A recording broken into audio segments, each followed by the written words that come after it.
like crazy. And now we have all this fuel that's available for these grass fires. So we hope people can be careful not driving their vehicles unnecessarily in the grass, not throwing anything out of the roads.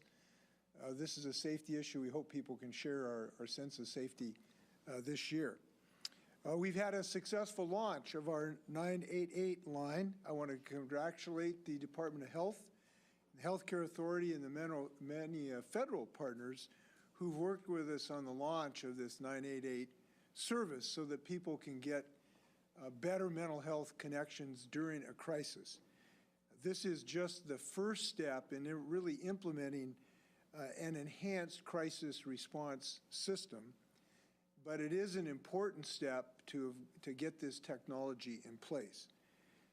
We are, as in many things, ahead of the nation in this regard because we have appropriated dollars to take the next steps that will be necessary to have people on the other end of the line to talk to folks who are in mental health care crises. We're one of the few states that are taking advantage of this opportunity really to expand behavioral health care to Washingtonians, which they need. We have hundreds, thousands of Washingtonians who need better behavioral health care, and we intend to provide it. This is a great step forward, so we have somebody on the end of the line in the 988 system. Legislators passed House Bill 1477 last year. It set us on the course to develop new technologies that will allow us to connect directly to services and improve equity to access to those critical services as well. It's going to take some time to put all those pieces in place, but I do believe that this system is going to really be a game changer when it comes to people in crisis in our state. As expected, the call centers in our state experienced a noticeable increase in volume since 988 went live on Saturday, and that's good news.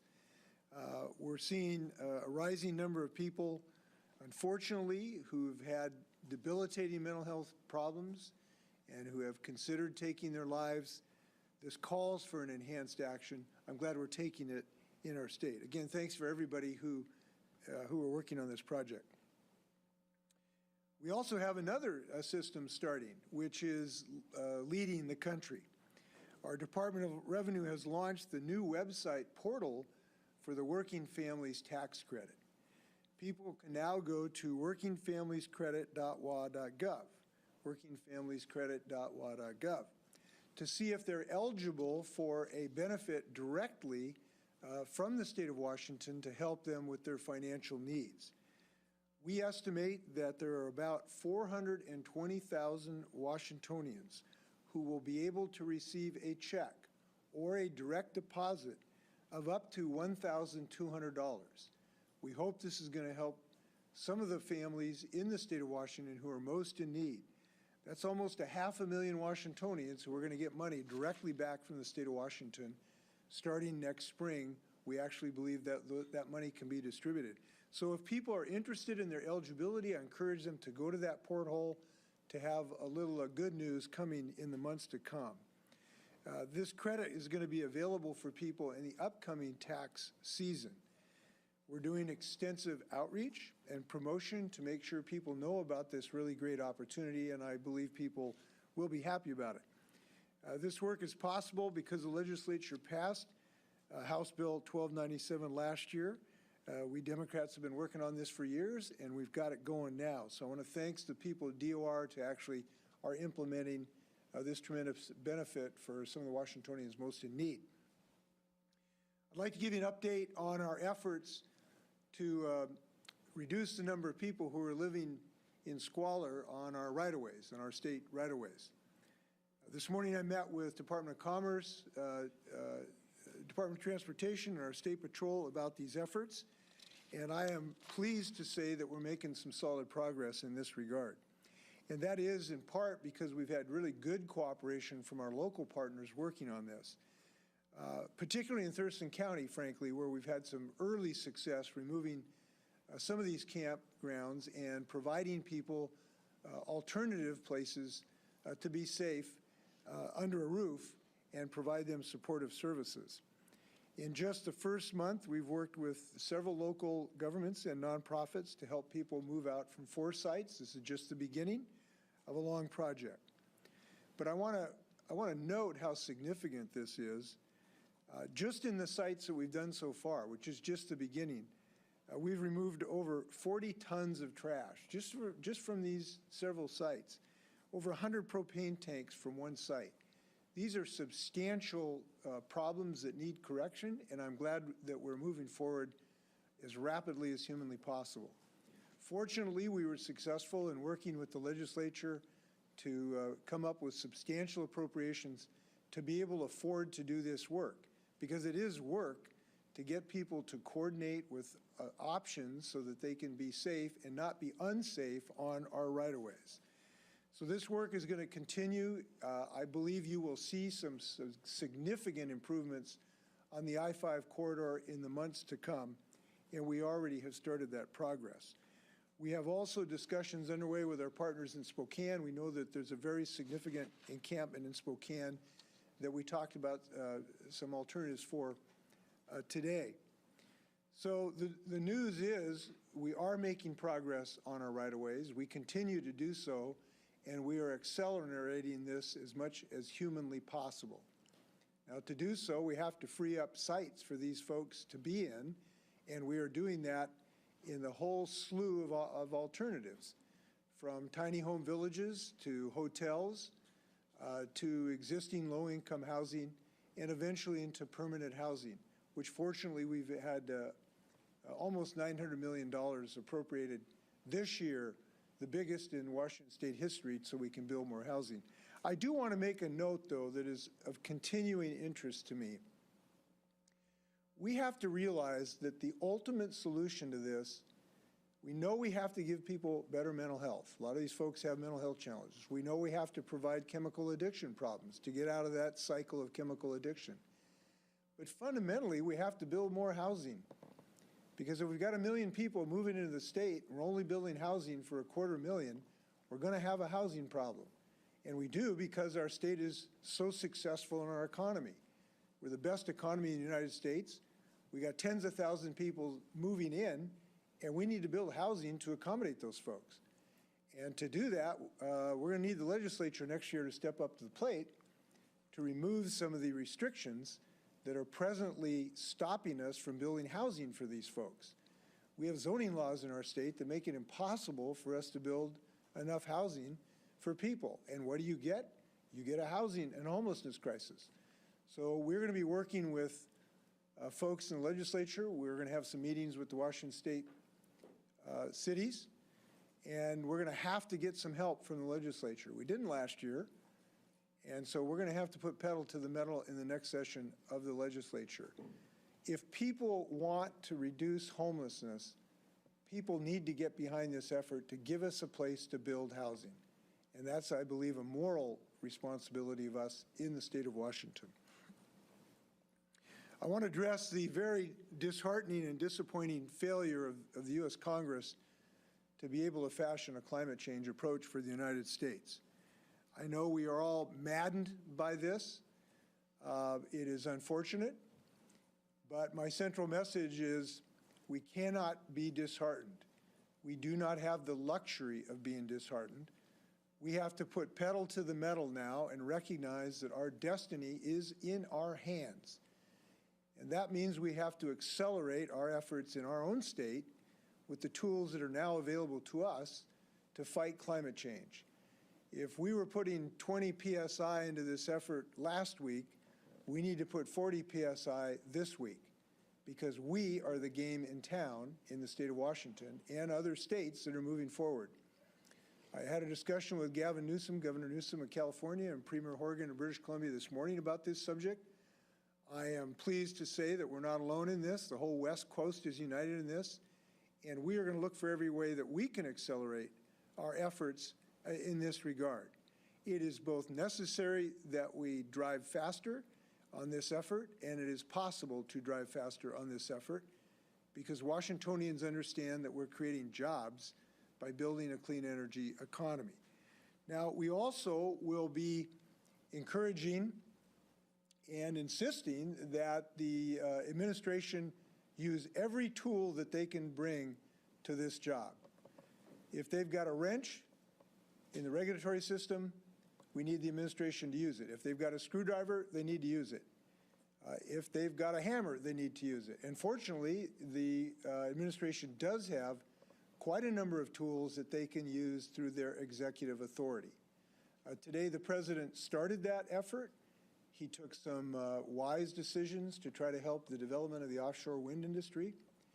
But we know that he is considering quite a few other options, and we will be encouraging him to be as diligent, to be as aggressive, and to be as robust as humanly possible.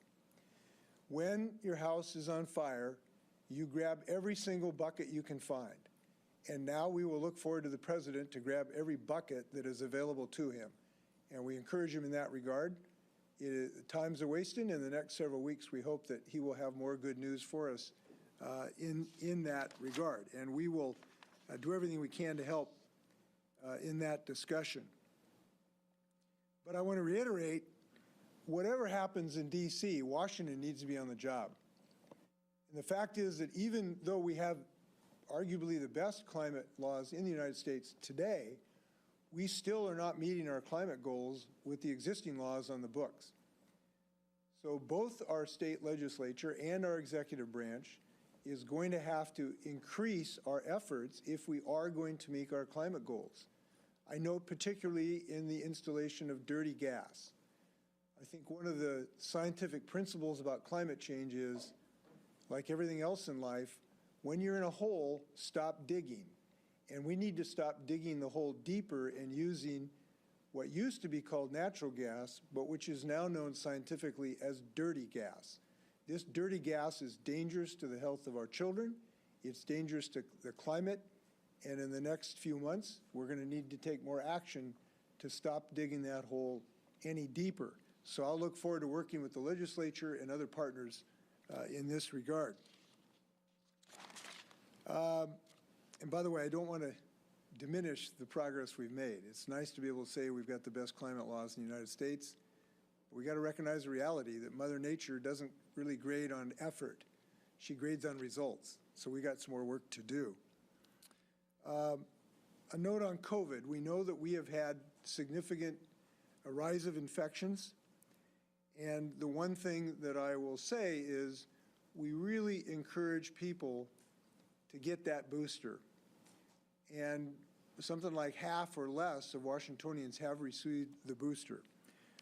We encourage them to really think about that issue. And the reason is that you have 52 to 92% greater protection against hospitalization than if you're just relying on your initial vaccination. So for those who have received an initial vaccination, but not your booster, we really hope that you will consider getting that booster shot. It doesn't mean it may not prevent everybody from, feeling poorly for a few days. But as I said, you're 50 to 90% more likely to stay out of the hospital if you get that booster.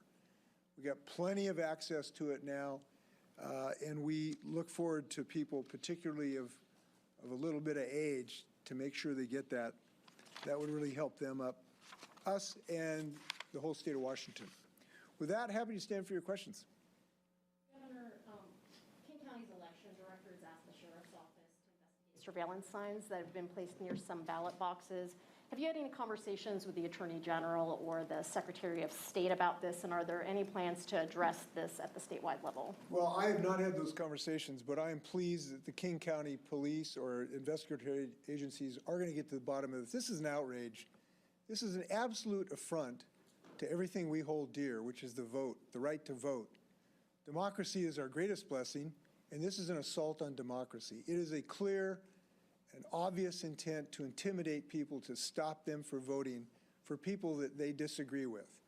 I can hardly think of something more un-American and un-Washingtonian, and that's exactly what this is. Unfortunately, it's keeping in pace with the Republican national effort to suppress vote of those people, they don't agree with.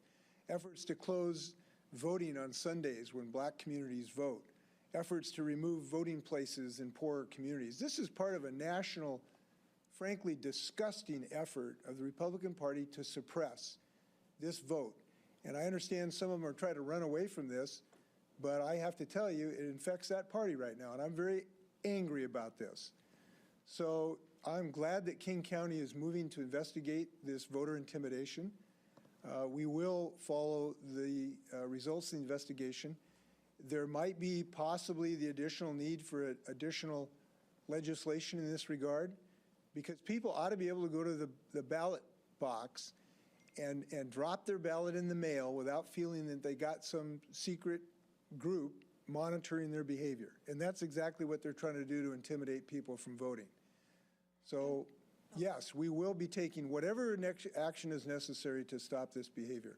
And on a separate topic, what are your thoughts on the report released today that found violent crime overall had risen by 12.3%, and that we had the highest number of murders since tracking began in 1980? That report also found the state has the fewest officers per capita in the nation. So what can be done in your mind in response to that report? Well, a lot of things need to be done. First off, it's disturbing. Unfortunately, it mirrors pretty much national situations. So the problems we are experiencing in Washington, pretty much every state in the United States is now experiencing that. But we need action. We need to do a lot of different things. We need additional officers on the beat. We need additional officers working for our police agencies. I'll have some things to say about that tomorrow, where we have some really good ideas about how to accomplish that. So we've got somebody on the other end of the line when we call 911. Now, I am glad we have done some things about that. We've increased pensions to make sure that we've got a solid pension plan for police officers. We increased last year the number of people that we could train in our existing criminal justice system, our training program, and we'll have some more news on that tomorrow. So number one, we need resources in our law enforcement agencies to be able to get this job done. Secondly, we need to be creative about this. Yesterday I was in Yakima at the program that is trying to intervene to cut off young people from going into gangs. And in Yakima, they've actually had a reduction of 17% of their aggravated assaults, in part because they've succeeded in getting to young people before they go into these gangs, and they've rescued them. Instead of going into a drug gang, you're going into an apprenticeship. I talked to a young man the other day whose father was actually a drug dealer in a gang. He was heading to a gang, but this group in Yakima got to him. He's now going into an apprenticeship to be a diesel mechanic. And so that's the kind of thing we do to do more of. There are similar programs in Seattle. We need to bolster and give them the resources so they can cut off this gang activity. Third, we have to do all of the things we're doing to give people more stable lives. And that means health care. It means the Working Washington Plan. It means better educational opportunities, and all of those things that we are doing in Washington State that we need to continue. So we need to attack crime on all of the fronts, not just one or two, and we're doing that. Governor, rising... But I want to mention the catalytic converter law we passed, too, that I hope will have some success stopping this outrage of catalytic converter theft. I think the law we passed to prevent, junkyards from being part of that system, I hope will bear fruit in the coming months. Prices up, rent, gas, food, elevated or rising. You mentioned the working family tax credit, that was passed like a dozen years ago and never funded, sort of a symbol of how slow government can move sometimes. Why not call a special session or take some other measures now to show people that government can be more responsive to these problems, and on a wider basis than 500,000 people, because these prices are a lot of people? Well, first off, I don't think it would be productive at the moment, is the basic answer. The legislature has done things. Look, the working family tax credit, this is almost 500,000 people in Washington State that are going to get cash from the state of Washington next spring. We have expanded funding for food banks that serve over 2.5 million Washingtonians, and we have expanded access to that. We have provided $1 billion for rental relief for 79,000 households. So we have done things in the last few months to help Washingtonians to a greater degree than we had in the previous several months. Now, inflation bedevils us. Families, we all understand how troublesome this is to families. We have taken an approach to help the most we can to those who are most in need, and that's why we've targeted some of this relief, and we will continue to do so. So I'm sure there are more things we'll look at in January, so this is not the end of our efforts. I do want to relate this inflation. As you know, it is so troublesome to families to see their effective income being reduced. It's so disheartening. It's so frustrating. It's so, people going to work, they're working hard, and to see your paycheck diminish, that's really hard to recognize. But it's also hard to realize that some of these things, a special session of the Washington State Legislature is not going to solve. That's not going to stop the Ukraine war, which is a significant reason for this. It won't necessarily stop COVID, which has been a huge reason for this inflation. And it won't stop inflation in England and France and everywhere else that is experiencing this. This is an international phenomenon. So we have taken action. We'll continue to. And I hope we will do so. Governor, one question in regards to COVID. The State Hospital Association says that many hospitals are over capacity throughout the state, and they're calling for assistance. There was an option of maybe having the state change some of the guardianship rules. So I just wanted to ask, what is the Capitol ready to do in order to help the hospitals here in Washington? Well, I do believe we want to help. This is a problem long-term. This is a long-term issue, and it's not just COVID. It's a general problem that we don't have enough resources available in the system. So we have provided over $80 million of help to try to build capacity so that there are skilled nursing facilities so that hospitals can discharge to people. The hospitals are correct that there are people lingering in hospitals that could go to a different facility. And that's why we invested $80 million last year to help in that regard. We've also tried to expedite some of the guardianships so that transition can happen faster. I don't think even if we had a full answer to that, it's going to solve the problem. The last time I looked, there was only like 14 guardianships when we have hundreds of people. So that might be a small improvement if we can look at some of those guardianship laws. But the biggest thing we can do is we just have to build capacity in the system. And we increased the reimbursement rate for skilled nursing centers last year so they could take more people. We may have to look at that again. But we just don't have enough nurses. Bottom line, we don't have nurses. We don't have enough physical therapists. We don't have enough physicians. So this is something that we have to build the pipeline on. Fortunately, we acted this year. I was just at, which community college was I at the other day? I was in Bellingham at their technical college, that they were very happy that we've increased our availability of some technology so they could train more nurses, right? That's what we really need. We need more nurses. Look, if we don't have enough nurses, we can't provide this system. So one of the most important things we have to do is increase the number of personnel we have to actually do this work. So we're going to continue on this effort. We will expand that. And I think it's something that needs further work, even though we've done a lot of that work. Governor, clarifying, just yesterday the Hospital Association did ask the state for more money to increase emergency staffing. Would you foot the bill there? I'm sorry? The Hospital Association for the state, they asked for more money to increase emergency staffing. Would you be willing to do that in something, taking more action in the immediate future than looking back at the past? Well, I don't have unlimited dollars in my pocket. This takes appropriation by the state legislators. I would be very open to additional investments in our healthcare system, given the problems that we are facing with the number of people who unnecessarily are in hospitals. I think the best solution to that is to build capacity in the skilled nursing centers so that they can have a place to discharge their people. And to do that, we'll take some additional funds, and I'm sure I will be looking at that with great favor. But again, I want to reiterate, even if we have unlimited money, but there's no nurse to take the job, you can't solve the problem. So the money has to go both to the skilled nursing center and the reimbursement to them, but also into the pipeline to train more people to do this job. And this is not just a COVID issue. This is a long-term problem. The healthcare system has been affected by the great retirement, just like every other system. So this is I believe, going to be a chronic issue that I expect will be appropriating more money for. And one more question here. Here on the West Coast, Los Angeles County, they've brought back an indoor mask mandate. Locally, King County, they're considering it as well. Is the governor's office discussing bringing back any restrictions? If so, what? Indoor, outdoor? We are not actively looking at additional restrictions.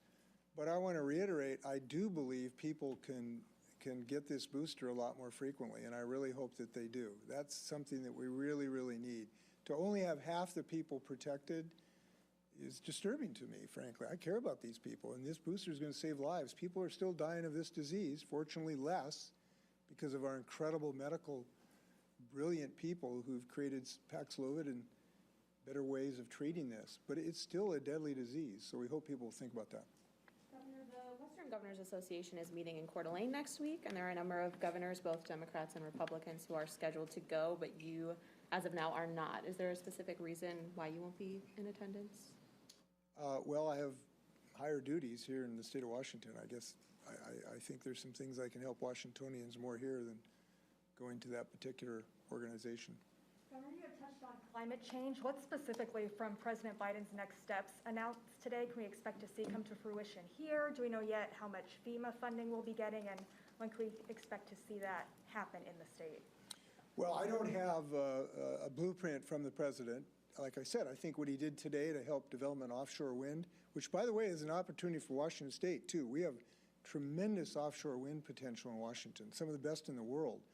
It's just that we need to develop the industry that can do the floating platforms. They can put them on legs in shallow water in the Atlantic and the Gulf of Mexico. We have to build them so that they float underwater to reduce the center of gravity. So anyway, we have tremendous opportunities there. Look, he has all kinds of options that they are now considering. New regulatory systems to look at the pollution from coal plants, new ways to accelerate the use of electric vehicles, new efficiency standards that we can establish.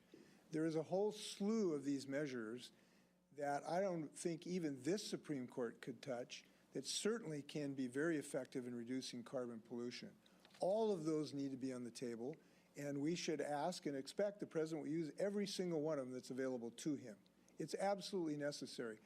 Look, when the airports in England are out of service because the runways buckled because of heat, we've got a problem.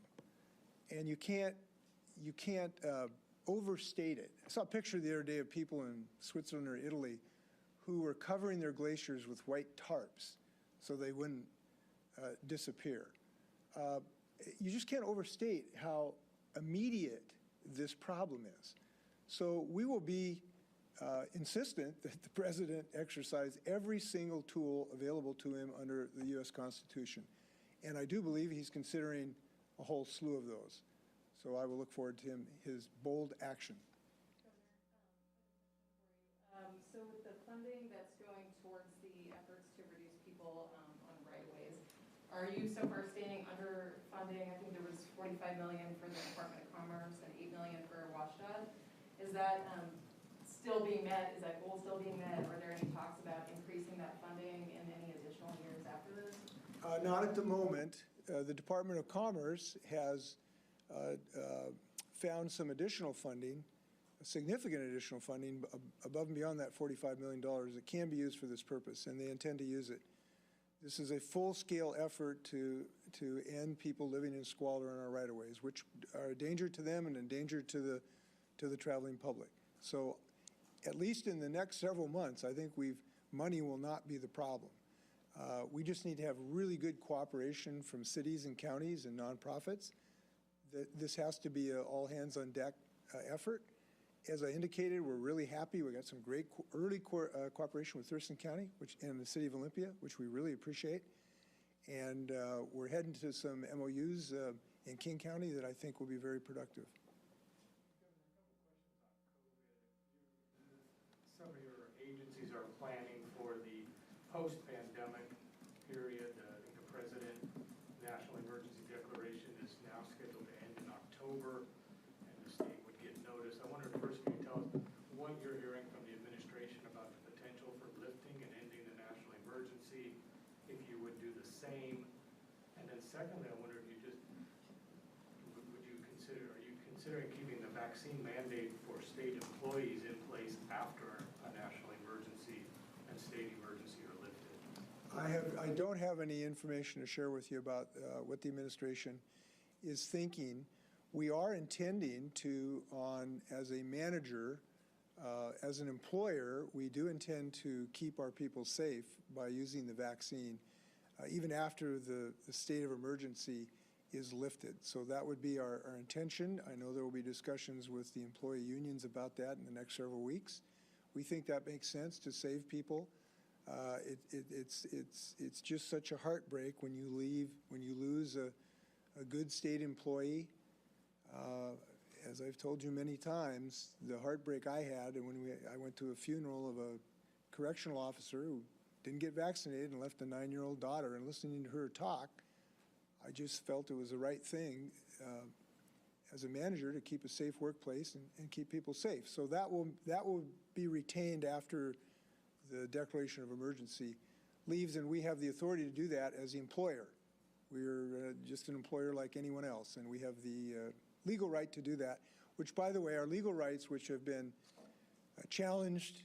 We've been told we're unconstitutional 1,000 times by certain people on radio, and we've won 42 lawsuits in a row on this, on the actions we have taken. I'm confident that this is within our authority. What kind of actions is your office doing to address ballot security statewide, not just the King County example we heard earlier? We're doing everything we can, and I think the state has a very secure system. Our Republican Secretary of State did a good job in that regard, and I do not have current concerns about the integrity of our ballot. We have to understand that we have suffered an insurgency in the state of Washington, or the United States, on January 6th. It was promoted by the losing president who refuses to recognize democracy, and that this is a continuing effort by the Republican Party to sow dissension and lack of trust in our electoral system. I think it's scandalous. I think it's terrible. I think it's un-American, and it should stop. And every Republican who treasures democracy ought to call out their fellow Republicans who are trying to sow doubt about our electoral system. We have in our state right now today any number of Republican candidates who intend to sow lies about our electoral system. That's horrible. And we need Republicans to stand up and show a little courage and call those people out, because we all ought to treasure democracy. Both parties ought to. And like I said, we could use a little bit of that leadership right now. And we need to understand this is an intentional act, right? This is something they're trying to do, is to make people not trust their own government and their own voting system with no basis whatsoever. Look, this thing has been studied, the last election has been studied till the cows come home. Every single judicial decision, including many by judges appointed by Donald Trump, who said this is a bunch of hogwash, saying there's something wrong with our voting system. We're proud of it in Washington. It's the most accessible, it's the most equitable, and it's maybe as safe as you could possibly imagine. So a pox on those who are trying to sow dissent on our democracy. Circling back to one of the earlier questions, is there a specific metric or a point that you're looking at, Governor, in which you'd be willing to end the state of emergency? As I've said many, many times throughout the last 2 years, we look at dozens of scientific information. We have removed the actions under the declaration of emergency for the vast, vast majority are now gone. They're history. So we've already removed the lion's share of anything under this state of emergency. The things that are remaining are actually quite technical, and very few Washingtonians even know what they are. So we're free, by and large, to live our, pre-pandemic lives, at least in regard to what the state requirements are. But we'll continue to monitor this on, a daily basis. And so we're making progress. Governor, back to that crime report. I mean, it was pretty startling. There were 325 people murdered in Washington last year. That's more than ever in any single year. And more than 400 fewer officers on the street by year's end because of frustration. Some of that with what the legislature passed and you signed, the police reform laws. Some with the Supreme Court Blake decision. They're not arresting people who commit drug offenses as a result. What can you do and what can the state do now to make the job more, make law enforcement a career that people want to go into? That's one of the complaints, that this is not, Washington is not a place where people want to serve in law enforcement anymore. Well, first off, I can say what I believe as governor is I really respect these law enforcement officers. They put their lives on the line. They take an oath of office. The vast majority of them are committed to that. I met a chief of police in Yakima yesterday who their slogan is, I can't remember the whole thing, but basically it ends with to provide service to citizens. It's a service-oriented profession. He has worked with the community to build this intervention system to cut off people going into the gangs. He hasn't focused just on locking people up. That's part of his job, and he does it. He does it well. When people deserve to be locked up, they're locked up. But he's also been very engaged in trying to do proactive things to stop people being in a life of crime. And we have a lot of law enforcement officers doing that as well. And as a person who's lost family members in law enforcement, I had a cousin who died in the line of duty. This is something that I recognize about law enforcement officers. So that's the first thing I will say. Second, we are doing things very actively to try to make this a more attractive profession. One, I've increased the pay for state troopers. The legislature significantly increased the pension stability for this system so that people will be secure. We took action last year to train more officers so that we could hire more officers at the Criminal Justice Training Center. We'll have more to say about that tomorrow. I would welcome you to cover that. We made some revisions last year to ameliorate some of the law enforcement concerns about previous police accountability laws that I signed that I believe were the right thing to do. So we are taking action in this regard, but there is no secret that this has been a difficult time for all of us, including law enforcement. And we encourage people. We have a very active recruiting program at the State Patrol. We're focusing on increasing diversity, which I'm pleased about, making some progress. I was proud to administer the oath to the most diverse crop of state troopers in state history just a month or so ago. So we're taking quite a number of actions, and we continue to do so. And I think it is important to do so that we have good, well-trained, accountable police officers. That's important to all of us. So this defund the police movement, I don't agree with it. I don't think it's the right approach. We need to have an approach that will give us an adequate degree of well-trained, accountable police officers. And we are going to do that in Washington State. I've seen the mayor of Seattle announcing some new strategies in this regard to hire more police officers. He's looking to increase his recruitment. That's the right direction in my view. More questions? Anything else? Thanks very much. Go Mariners. See you.